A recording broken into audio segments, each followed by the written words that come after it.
Hey, so this is for Family 445, and I'm just going to start with Chapter 2.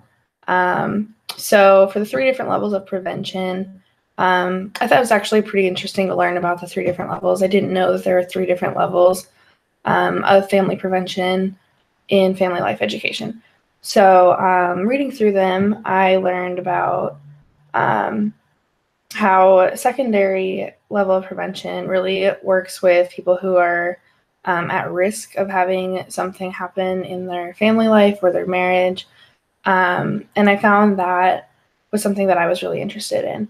I thought that working with people who are at risk for having something go wrong in their marriage or for stressors in their marriage or in their family life situation, I found that to be right up what I'm looking at doing. I'm a military wife, so we are already at risk for stressors in our marriage and our family. And I found that is very evident throughout the many military families that I've met.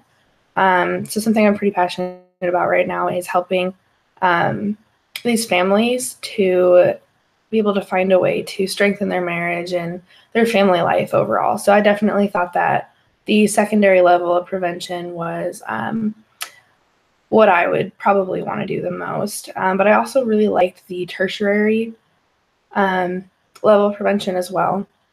I thought it was really interesting that that is most often associated with therapy. But I also thought about it more of those people who are at risk and those people who have had something happen in their marriage, but might be just sticking it out and not looking for a therapy solution at that point, but just trying to figure out if there's anything that they can do. That's kind of what I was thinking tertiary is. So if you guys have any other thoughts on that, please feel free to let me know. So I also found that to be pretty interesting because I think those families who are hitting a rough situation where they are having issues of like infidelity or even like infertility in their marriage, it can be a really big stressor, and it's something that not necessarily everybody looks for therapy for. So I just thought that would be pretty interesting to cover that as well. Let's see. I thought it was also pretty interesting that, sorry, I'm trying to read my outline over here. I thought it was really good, though, about learning about how to target our audience and why it's important to target our audience. It's important to learn about the needs of those who we're looking to help and those who we're looking to educate. It's not going to do us a lot of good if we're trying to educate families, but we're talking about preparing for marriage. It's not going to do us very good, the vice versa either. So it's really important to target our audience to make sure that we are educating them with something that is relevant to their lives. Some ways that I was thinking that we could simplify and assess and respond to the specific needs of our audience for our online curriculum project is to identify who exactly will likely read this online curriculum, but then also to identify things that might be a challenge in a typical marriage and what kind of things people are seeking advice on. If we're looking at helping them to strengthen marriage, how can we do that? Is it by communication? Is it through spending more time together and giving them more ways to spend quality time together and not just sitting there on their phones? Is it becoming a better parent?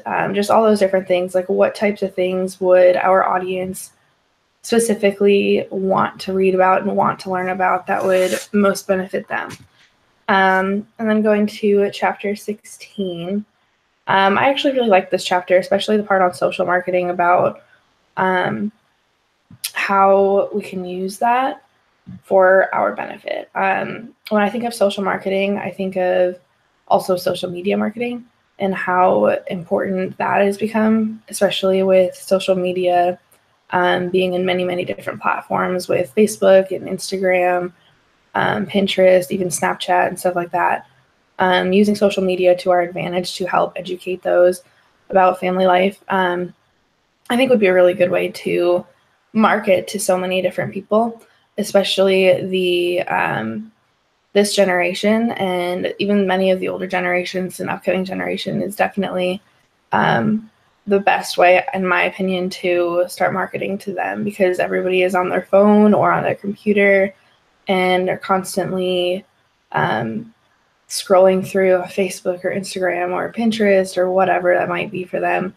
And if we can market and put that information out there on those social media platforms, I think it'll be an easier way to reach more people as well. And then one of the questions in our chapter 16 reflection area was about if we've ever tried to market for anything. And I actually market for essential oils. And I've learned that it's actually really good and useful to use social media to my benefit, but it's also about learning who your audience is and who is most going to use that product or read our blog, things like that. For example, it's not going to spark any interest to single women who are looking about essential oils and everything if they're looking at a class for mamas and babies. That doesn't do them any good, and it doesn't do any good for those moms looking at essential oils and not learning how to use them for their babies and for themselves, especially through lots of postpartum hormonal changes.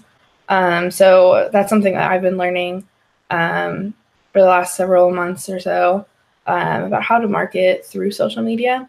And I think that'll help a lot with learning how to market for a blog on social media platforms as well.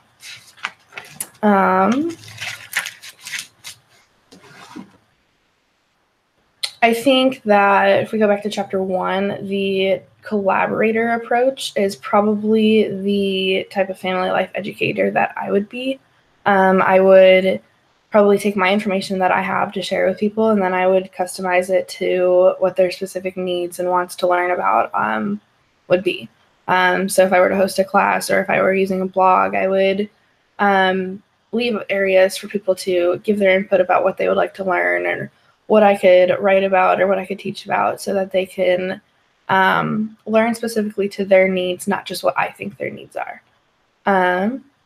And then last, I'll talk about how family to me is a unit that supports one another and helps to improve one another's quality of life, alongside with the bringing and rearing of children into this world.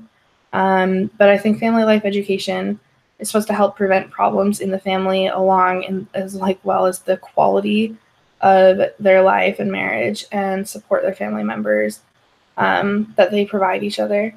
And then something that I think we need to use to motivate others, especially with family life education, since there are so many touchy subjects and so many threats to the marriage and family unit itself, is providing them with some hope.